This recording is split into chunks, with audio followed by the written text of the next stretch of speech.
Hey gamers! Betas can sometimes be a rather big hit and miss, doing more damage to the hype of the game than it does any good, but this is not the case with the Black Ops 3 beta. I'm going to walk you through some of the different aspects of the beta and highlight what I think was done really well and what I think probably needs to go back in the oven for a while longer. I know a lot of people had a great deal of issues getting onto the beta on Xbox One, so I thought this would be a good way of giving you a clear understanding of what you're in for if you make the purchase this November. For me, I feel like we're getting back to what COD should feel like. I think Treyarch have done a great job taking the old school mechanics and feel of the game, and then some of the futuristic styles that everyone's becoming accustomed to, and have somehow managed to find a middle ground between the two that should please most people. So let's start with the new movement system. The new movement system is designed to enable you to string together different moves to create perpetual train of momentum. You never lose the ability to fire your weapon or use tacticals or lethals, meaning that every engagement you come across, you have a higher chance of coming out alive. Unless, of course, you get busted reloading or changing weapons. There is some fine-tuning left to be done to the fluency of the knee slide. Whilst it's a very fast way to get out of the line of fire, effectively replacing the side thrust in Advanced Warfare, it's still a little clunky. It leaves you almost at a complete halt at the end of each slide. All in all, once they tweak it a little, I can see myself using this quite a lot. The jetpack takes a little while to get used to. Not because they're difficult to use, but after coming off the back of months of EXO abilities in Advanced Warfare, we are used to a much faster and more responsive jump. Once you settle into a few games though, it starts to feel more natural, and the addition of being able to use the thruster jump several times in the air means that you have a lot more control over where you go and your overall vulnerability whilst in the air. The wall running really enables you to chain together constant movements, which picks up the speed of the game slightly. One of the first things I noticed about Black Ops 3 was that there is quite an evident change in pace from what we've gotten used to in Advanced Warfare. However, chaining together your moves seems to bridge that gap. Again, it's still a little bit clunky, but we need to keep in mind it's just a beta, not a finished product, so I'm sure we're going to see a much smoother transition on launch. And moving on to the class creation. The good old Pick 10 model that we're used to from Black Ops 2 has returned. So anyone who has played this franchise before will know exactly what they are doing. For those who haven't, it's as easy as deciding exactly what weapons and attachments you want, lethals, tacticals, perks, etc., until you have up to a total of 10 combined. That makes up your class. It's a really simple to use and understand system. Some of our old favourites are back, such as the Combat Axe and Black Hat, while some really interesting new items have been added, such as Thermite, which does exactly what you would expect it to do, and Vicinity Mines, which are great for objective-based players. There are a lot of new weapons though that seem to just have a bit of a mind of their own. However, my recommendations to get you started on release day are either Man of War or Razorback. Both are really solid weapons with minimum recoil that are really easy to settle into the feel of. What you see is what you get as far as attachments and variations go though, as there is no supply drops and there are no loot systems in Black Ops 3. The other notable difference here is that the panic knife option has also been removed. It now takes 2 stabs to take out your opponent. Okay, so moving along to the paint shop. Once you have finished setting up your preferred classes, you can then head on over into the paint shop and design your own camos. I think this is a cool little feature which uses the same model that we're used to for the emblem creation. Now, I would have liked to have seen maybe a bit more creativity with the shapes that we have available, making it easy to create designs. But if you have the time and the skill, you can create pretty much any design that you want, provided that it doesn't take up more than 64 layers to create it. You can then apply that design to 3 sides of your weapon. You still have the option to use preset camos if you're maybe not artistically inclined. Plus, you can also customize your attachments too, not just the skin on the gun. Alright, so now let's take a look at the perks. There are 3 different distinct bundles of perks again to choose from. Each contains 6 different options. You can have an additional perk from each bundle. However, as with previous CODs, if you want a second perk from a bundle of which you already have one equipped, you will need to purchase that extra slot which takes up a spot in your Pick 10. So there are a lot of well-known standard perks there which you would expect, such as Blind-Eyed, Hardwired, Engineered, mixed in with a lot of really cool new additions like Afterburner and Anti-Up. Now, as this video goes on, you'll be able to see the descriptions of all these different things, so just keep watching for the segment that you're interested in.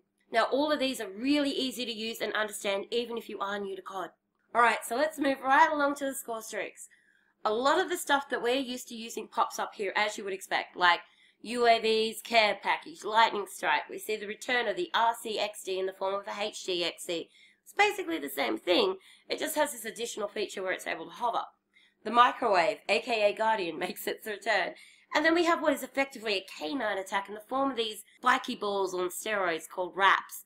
There's enough to be familiar with that you don't feel lost, while still adding some really cool new toys to the list. So that's an overview of your complete loadout.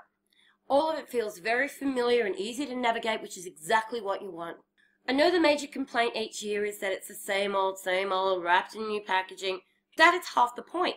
If you want to play something different, then you wouldn't continue playing COD. You'd go off and play Battlefield or Titanfall.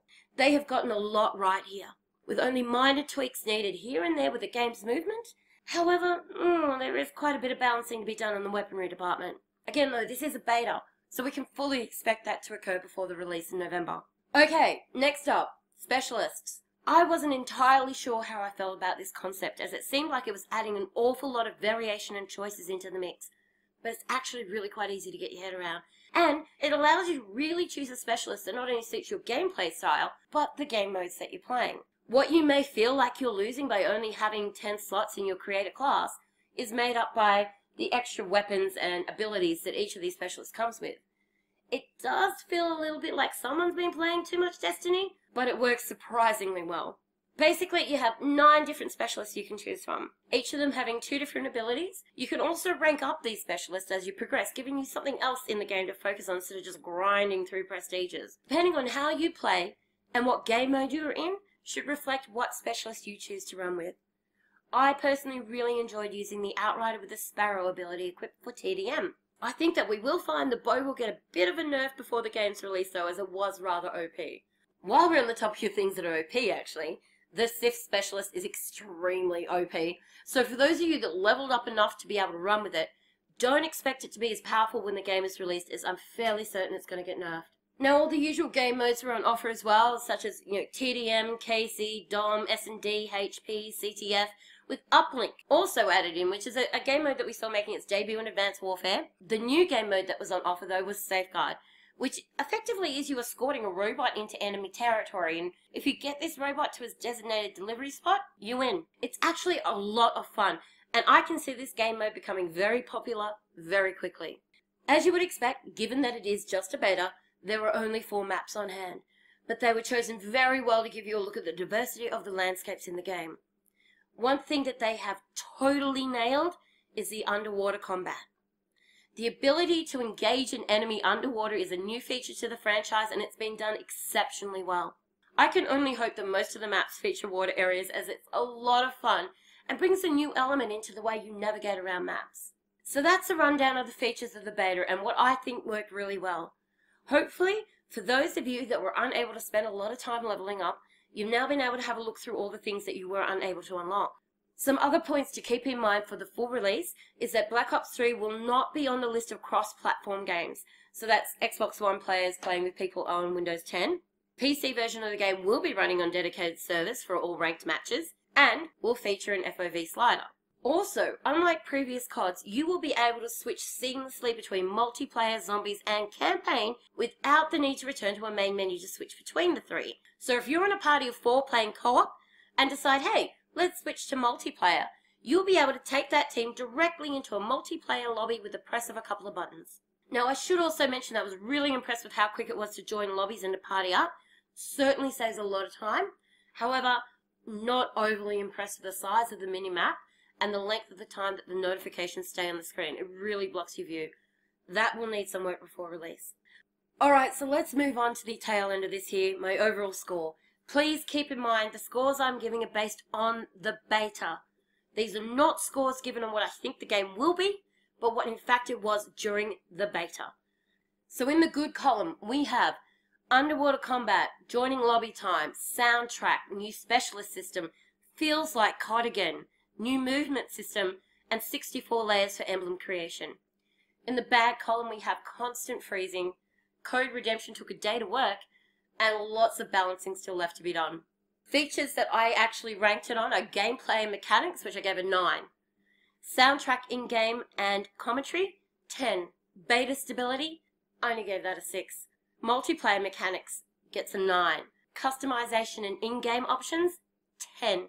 Minimap size and in-game notifications, 8. Replayability and addictiveness, 10. Updates and support from Treyarch during the beta, 9. And weapons and specialist balancing, 8. So overall that gives us a total of 8.8. And I think for a beta that only ran for a handful of days, Treyarch, you've done an amazing job. I can't wait for the game to come out. I think a lot of people are already feeling a sense of withdrawal from the beta because it just wasn't with us for long enough. We want it back. We can't wait until November. If you didn't get a chance to play the beta, go put your pre-order down, pick up the game. If you're still uncertain after having a look at all of this, maybe just hire it for the first week. You will not be disappointed. Thanks, guys.